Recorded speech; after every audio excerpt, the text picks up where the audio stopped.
Bonjour Michel Cogniet, heureux de vous accueillir. Enfin, bienvenue chez vous en quelque sorte, puisque vous êtes le président du conseil d'administration de GEC Group qui organise ce salon mondial des matériaux composites.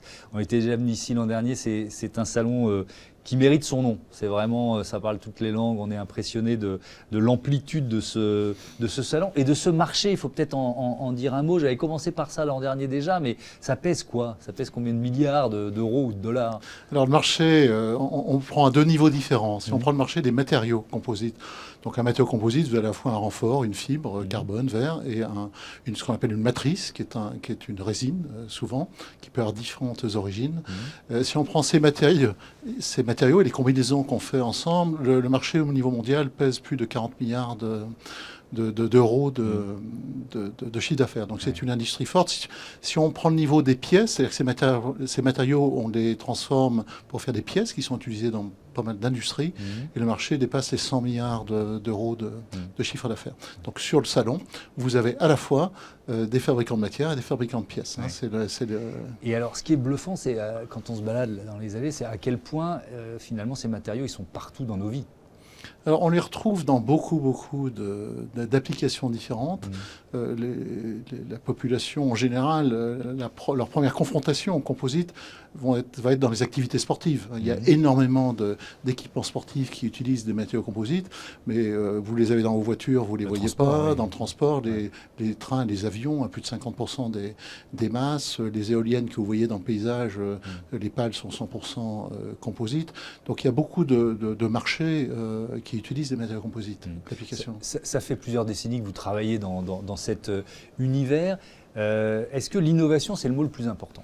Ah oui, et d'ailleurs, j'ai 40 ans d'historique dans le composite, alors que je n'ai que 25 ans. Donc, si vous voulez, l'innovation est au cœur, pour arriver à une performance pareille, au cœur de la performance.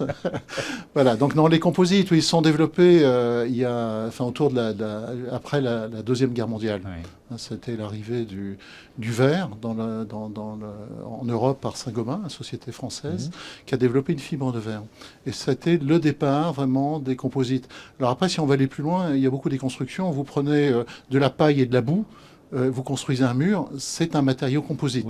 Mais si on parle d'un matériau de performance, ça démarre avec la fibre de verre il y a 60 ans. Et les évolutions sont constantes. L'innovation est vraiment, comme vous l'avez dit, le driver du développement de cette industrie. Et si on fait un peu d'histoire, on peut remonter aussi, parce qu'on parle de fibres, donc on parle de tissage, on peut remonter à l'histoire des soyeux, des soieries lyonnaises. Il y a un lien aussi à faire. Le premier développement du verre s'est fait dans les années 1830. En Italie, en France, en Angleterre, pour l'habillement, c'était très manuel, c'était pas du tout des procédés industriels. Il y a eu des robes, ça grattait, des rideaux, enfin bref, il y a eu beaucoup de choses. Donc c'est tombé désuétude de la deuxième partie du 19e siècle. Et c'est donc au milieu du 20e, comme j'ai dit tout à l'heure, Saint-Gobain a démarré la fibre de verre et il a cherché à développer en France, comme Saint-Gobain est une belle société française.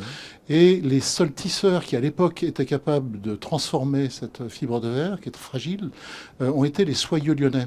Donc vous aviez dans le nord de la France, par exemple, des lainiers ou dans l'est des cotonniers qui n'avaient pas la capacité, soit par le savoir-faire et surtout par les équipements, d'utiliser cette fibre de verre.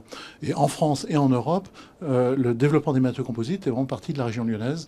Et vous avez beaucoup d'acteurs, de sociétés sur le salon qui sont le résultat de cette évolution. Les composites, pardon, c'est une vraie question de béotien, mais ce sont forcément des fibres qu'il faut tisser ou alors il y a différentes façons de le faire? Au début, si vous voulez, ça démarrait avec des formes tissées. Parce qu'une fibre, vous avez un fil sur une bobine, le mettre en œuvre, c'est compliqué. Donc si vous en faites un tissu, vous vous retrouvez avec un produit que vous pouvez manipuler, mettre dans un moule. L'automatisation, ces dernières décennies, a permis d'utiliser d'autres formes de produits, c'est-à-dire de déposer ce qu'on appelle des unidirectionnels, tous les fils dans la même direction, mais ça, vous ne pouvez pas le faire à la main. Vous ne pouvez pas tenir 200 fils côte à côte à la main parallèle. Effectivement. Matériaux d'avenir, reconnus comme tels par l'Union européenne. Il y a quelques jours, la Commission européenne proposait une nouvelle stratégie. Quelle ambition, comment on peut décrire cette stratégie? Alors, la stratégie de l'Europe, c'est vraiment la décarbonation de notre industrie et atteindre en 2050 un zéro émission. Dans ce plan pour atteindre zéro émission, il y a vraiment beaucoup de catégories d'actions. Il n'y a aucune action qui, à elle seule, va permettre d'atteindre cet objectif. Mais les composites ont vraiment un rôle primordial à jouer parce que les composites offrent énormément d'avantages. Alors, on peut construire léger. Vous voyez dans le salon, quand vous êtes promené, beaucoup d'applications. Dès que ça bouge, ça vole et autres, plus léger, moins de matière utilisée. Ce sont des points importants. Il y a beaucoup d'autres propriétés des composites. Le composite, par exemple, ne corrode pas. Donc, vous prenez un pont fait en béton renforcé avec de l'acier. La corrosion, vous allez avoir une durée de vie qui est assez limitée, peut-être de 60-80 ans. Puis au bout de 10 ans, il faut faire une grosse maintenance. Vous faites un pont en matériaux composites, la première maintenance est à 100 ans. Et le pont a une durée de vie qui n'est pas connue, mais qui est énorme. Et un avion en composite, vous n'avez pas de maintenance. Donc la durabilité du matériau composite est exceptionnelle. Donc ça veut dire que l'Union européenne, la Commission européenne, fait quoi? Incite l'industrie à se tourner vers le composite? Alors, elle incite et elle fait plus. À la fois, elle offre des possibilités de financement aux industries pour se transformer. Ça fait partie des annonces qui ont été faites l'année dernière en ce qui concerne les matériaux nouveaux. Il y avait déjà eu par le passé un programme qui s'appelait Horizon 2020 qui avait été développé par la Commission, et aujourd'hui il y a un programme qui s'appelle Horizon Europe qui vise zéro émission en 2050, 90% de savings d'émissions en 2040, donc avec des milestones. Donc il y a à la fois des financements et à la fois des normes, des régulations. Qu'est-ce que ça représente? Quel rôle un salon comme le GEC World peut jouer dans ce cadre-là? Alors si vous visitiez ce salon il y a 10 ans, ce qu'on appelle sustainability en anglais, donc qu'on peut essayer de traduire par ça fait partie la durabilité. Oui, la durabilité, voilà. Je pense que c'est le meilleur vocabulaire, certainement. Donc la durabilité est devenue le moteur de l'innovation dans cette industrie. Et donc, il y a une responsabilité extrêmement forte de l'industrie des composites de permettre aux autres industries d'être beaucoup plus efficaces dans leur procédés, leur fabrication de pièces. Alors, je parlais un petit peu de construction tout à l'heure. Aujourd'hui, si vous faites une structure en béton, renforcée en acier, vous mettez une épaisseur de béton très importante, pas forcément pour la performance structurelle, mais pour protéger l'acier qui est à l'intérieur de la corrosion. Si vous gardez une structure béton et vous le renforcez avec du composite, la performance du composite est beaucoup plus importante que l'acier. Donc vous pouvez mettre moins de béton en complément, mais en plus vous n'avez pas protégé le composite parce que lui-même s'autoprotège totalement et n'a pas besoin de protection extérieure. Cet enjeu de durabilité, il pose aussi la question de la recyclabilité du composite. Et on a reçu ici des entreprises qui travaillent vraiment là-dessus. C'est vraiment un axe essentiel.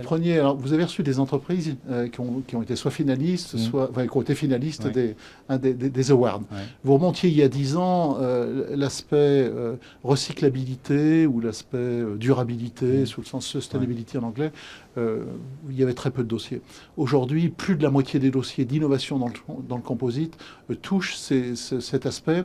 Parce que oui, on participe énormément à améliorer les autres industries, mais on a aussi effectivement un travail à faire sur nos procédés, sur nos matériaux et sur notre industrie. Et c'est extrêmement étonnant de voir la capacité de réaction de cette industrie des composites à se transformer pour vraiment développer des matériaux recyclables, réutilisables, et ainsi de suite. Merci beaucoup, Michel Cogniet. Bon salon, bon GEC World. Bon GEC World à vous aussi. Merci, merci encore de nous avoir accueillis ici. Notre émission continue consacrée justement à ces innovations. On va en découvrir certaines.